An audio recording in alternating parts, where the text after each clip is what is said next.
Et bonjour à tous, c'est Mathieu de French Reloading Team. Aujourd'hui, nous allons voir l'outil d'analyse de groupement. Nous allons nous baser sur les vitesses relevées et nous allons voir ce qui est possible de sortir comme données viables via GRT.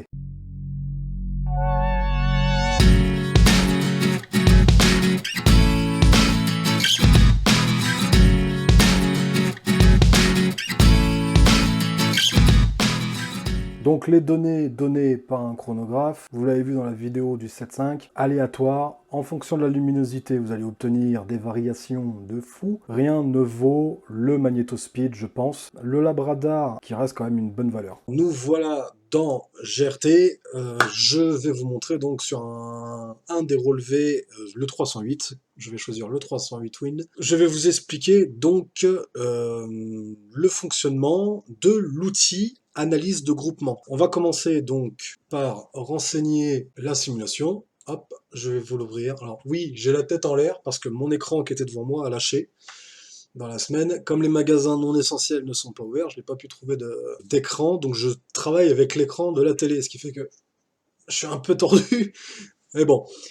Donc, je vous choisis le fichier qui a servi pour le tuto de l'OBT 0. Donc on part sur du 308 Winchester, il était déjà rentré. Donc vous voyez dans toute la colonne de gauche, ici, la calibration, mes données, ici, la balle, l'appui à scénar qu'on a utilisé, qu'on a déjà vu, on en a déjà parlé, la Vita et le résultat qui a été tiré l'année dernière à part 21 degrés. Vous voyez encore une fois que nous nous trouvons dans la zone des 25%. Nous avons ici, groupement de tir, le résultat obtenu à 100 mètres. Donc, on va effacer complètement ça et on va prendre les points un par un. Pour l'analyse d'un bon SD, on peut déjà renseigner dans GRT les vitesses relevées. C'est essentiel pour nous, c'est essentiel si nous devons envoyer un fichier lab pour analyse auprès de Gordon, il nous faut les vitesses. Donc, nous allons ensemble cliquer sur la petite croix verte qu'il y a à droite de résultats. Vous voyez ici que nous avons la possibilité de rentrer des mesures universelles à la main, des mesures Cadwell, des mesures enregistrées au Labradar en natif, donc ces fichiers-là sont dans votre carte SD, si vous avez équipé votre Labradar d'une carte SD, et les mesures du magnétospeed. Jusque-là, moi j'avais un chrono, Pro Chrono, le chrono que vous avez vu dans la vidéo du 7.5 qui m'avait été recommandé, et c'est une pure daube. Donc je vais partir sur du magnétospeed standard, et au moins je ne reviendrai pas là-dessus. Donc dans notre cas, nous allons ajouter des résultats de mesures universelles ou pro chrono, c'est pareil puisque c'était des mesures chrono. Donc allons-y, nous allons partir sur des mesures chrono. Le chronographe ne permet pas d'ouvrir un fichier CSV, donc nous cliquons sur annuler. Ici, nous avons un onglet qui s'est ouvert à droite de résultats qui est mesure et quantité. Résultat des mesures, la charge, pour l'instant, c'est le seul onglet où on peut cliquer. Donc, nous allons cliquer sur résultat mesure, charge. Voilà, il nous donne la charge 1, c'est celle de la mesure, c'est celle qui est simulée avec l'OBT 0 dans mon cas. Une fois encore, il y a l'OBT 0 qui est possible. Il y a d'autres solutions, à vous de voir la méthode de travail qui vous intéresse le plus. Donc, dans mon cas, eh bien, le grain a été annoncé ici, avec la correction de vitesse. Il s'agissait bien de 43,3, c'est bien ce qui a donné le meilleur groupement, donc je reporte ici. 43 grains, 3. On va attendre que le chien arrête d'aboyer. Voilà, bon, donc du coup, nous partons à droite de charge, donc 43,3, je peux la valider. À droite, vous avez le petit curseur vert marqué coup. Eh bien, nous cliquons sur coup, et c'est ici que nous allons pouvoir renseigner la série de 5 tirs, 10 tirs, 20 tirs pour ceux qui veulent en faire un peu plus, coup par coup, et nous allons voir que dessous, nous avons AVG, SD, ES, minimum maxi et le delta. En rentrant les vitesses relevées, on va voir que ça va faire varier ce champ ici. Donc, nous y allons sur le coup numéro 1. Alors, je vais de suite cliquer sur le nombre de coups. Donc, j'ai fait 5 coups. Hop, j'appuie 5 fois. J'ai bien coup 1, coup 2, coup 3, coup 4, coup 5. Donc, le coup numéro 1 est sorti à 771 769,2 mètres par seconde. Le coup numéro 2, lui, est sorti à 769,8. Le coup numéro 3 est sorti à 772,4. Le coup numéro 4 est sorti 773,6. Coup numéro 5, 770,2. Tout simplement. Eh bien, nous voyons ici que le tableau dessous s'est rempli de lui-même. AVG, ça veut dire average, c'est la moyenne des coups relevés. Si nous devons utiliser une vitesse pour une calibration autre ou quoi, sous GRT notamment, eh bien nous allons partir sur le 771,4 mètres par seconde. C'est la valeur moyenne. En dessous, vous avez le fameux SD. Ici, il est en mètres par seconde, c'est l'écart qu'on va rencontrer le plus dans notre lot. Ça signifie que dans notre lot, vous avez tendance à rencontrer un écart de 1,6 mètres par seconde. En dessous, nous avons le ES. L'extreme spread. Extreme spread, c'est l'écart maximum. L'extreme spread est représentatif des écarts que vous pouvez obtenir d'une munition à l'autre. Plus il est réduit, mieux c'est. Je sais, j'ai un accent anglais magnifique. Extreme spread, c'est l'écart maximal, vraiment maximal. On prend le mini, on prend le maxi, et c'est ce qui va nous faire notre delta. D'ailleurs, le delta, vous pouvez voir en bas, ne fonctionne pas. Ça doit faire doublon avec le ES, tout simplement. ES qui, lui, est de 3,8 mètres par seconde. La vitesse minimum nous est rappelée, 769,8. Et le maximum, 773,6. Nous les avons rencontrés là-haut. Vous avez la possibilité ici de rentrer en barre.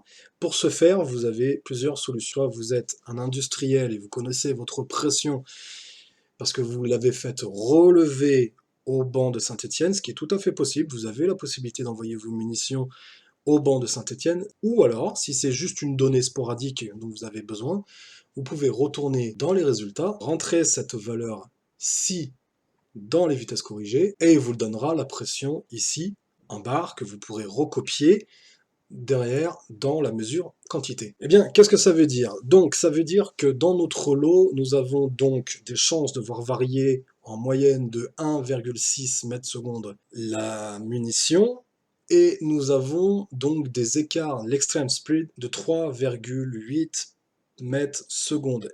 Eh bien, cette donnée, elle est à rapporter aux travaux de Brian Litz ou en France de René Malfatti. Ces deux personnes étaient d'accord sur les chiffres pour nous dire que un écart de 6 mètres par seconde était relativement courant sur une munition standard. Qu'une munition match pour nous tireurs devait se trouver en dessous du 3 mètres seconde.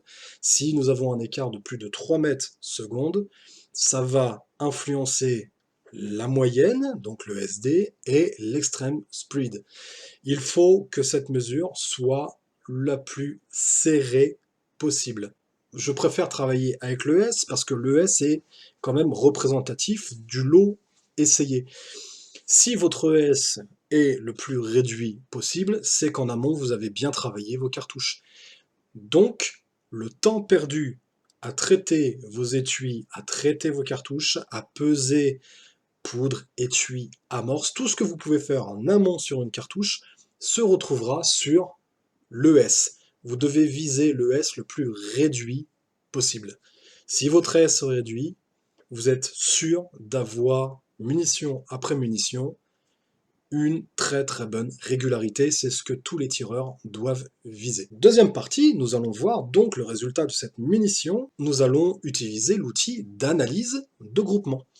Donc, nous allons ici cliquer sur la petite flèche verte à côté de mesure et quantité. Nous allons d'abord enregistrer, sauvegarder, voilà, comme ça au moins vous êtes sûr de ne pas perdre vos données. Elles sont là, elles sont dans la calibration. Vous pouvez envoyer ça tel quel à vos amis, sur internet, sur les forums. Vous pouvez envoyer ça par les plugins dans GRT Lab Plugin pour les calibrations de poudre, notamment la Vectan qui a été rendue publique. Les tireurs, si vous pouviez la calibrer correctement, faire la correction de vitesse, faire ce qu'on vient de faire là, envoyer tout ça à Gordon, et bien ça va lui permettre de simuler au mieux la poudre et de la rendre publique avec un taux d'indice de sûreté très élevé. Donc nous cliquons ici sur ajouter un groupe de groupement calculatrice. Voilà, vous avez cette fenêtre qui vient de s'ouvrir. Vous avez à gauche quelques valeurs, quelques options, à droite une grande image vide. Eh bien, vous allez cliquer droite dans cette grande partie, cette grande case grise vide, et vous allez faire ouvrir image. Vous allez chercher votre image du groupement. Cliquez sur ouvrir, elle apparaît dans la zone de droite. Cette image, vous voyez, elle est un peu sombre. Vous pouvez la bouger comme ça de gauche à droite en maintenant cliquer le bouton de gauche de la souris. Je la place au centre et je vais utiliser la roulette de la souris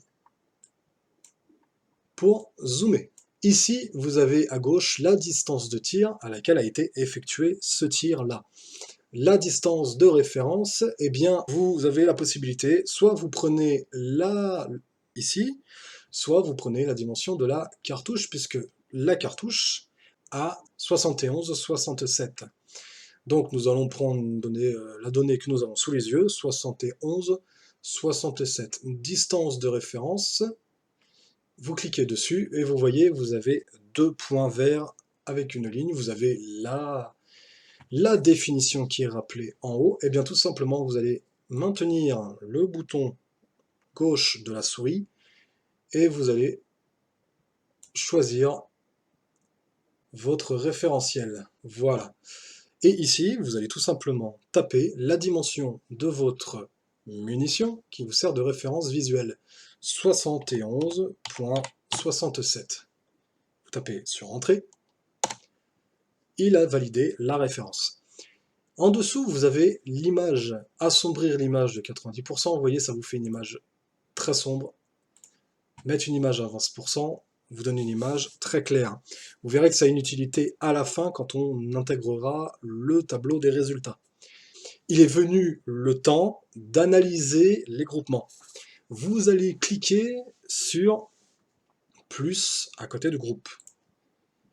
Il vous a donné le groupe numéro 1. C'est notre groupe numéro 1. Notre groupe est constitué de 5 coups. Ne cliquez pas 5 fois sur groupe parce que vous allez avoir 5 groupes de 10 coups possibles. Donc votre logiciel ne va pas calculer entre les groupes, il va calculer entre les coups d'un groupe. Il y a eu quelques erreurs là-dessus. Donc votre groupe numéro 1 est constitué de 5 coups. Vous pouvez cliquer 5 fois sur les coups. Et vous voyez qu'est apparu un petit encart et différents points. Eh bien, vous allez prendre un par un ces points en maintenant gauche-clic et vous allez les placer. Vous voyez, la dimension du rond vert n'est pas tout à fait la même que le rond de l'impact. Eh bien, vous pouvez utiliser, donc là, si vous utilisez la molette seule, ça zoome l'image elle-même. Si vous appuyez sur majuscule, et que vous maintenez appuyé sur majuscule, vous pouvez, quand ça veut bien, voilà, grossir le point d'impact. Donc, notre premier point d'impact est ici. Je vais chercher le point numéro 2. Et vous voyez, il a calibré les ronds du point d'impact sur votre première calibration. Vous ne le faites qu'une fois, tous les ronds sont au même diamètre. Nous avons le troisième point d'impact clairement défini ici.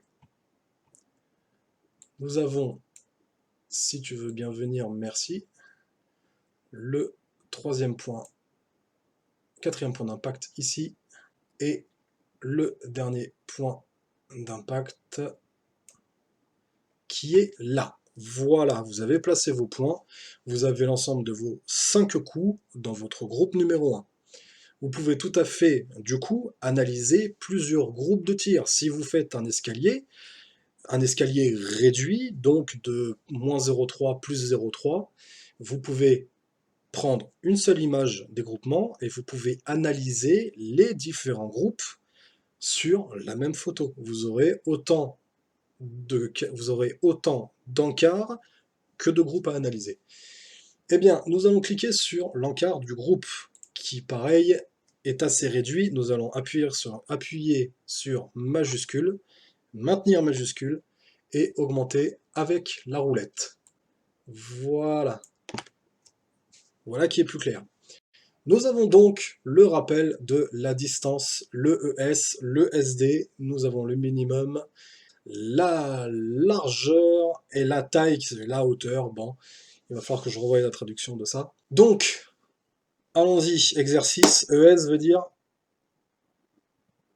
Donc, c'est l'extrême spread. Extrême spread, c'est l'écart le plus grand. C'est la distance la plus grande donc qu'on voit entre ce point ici et le point là. Ce sont les deux points les plus éloignés du groupement.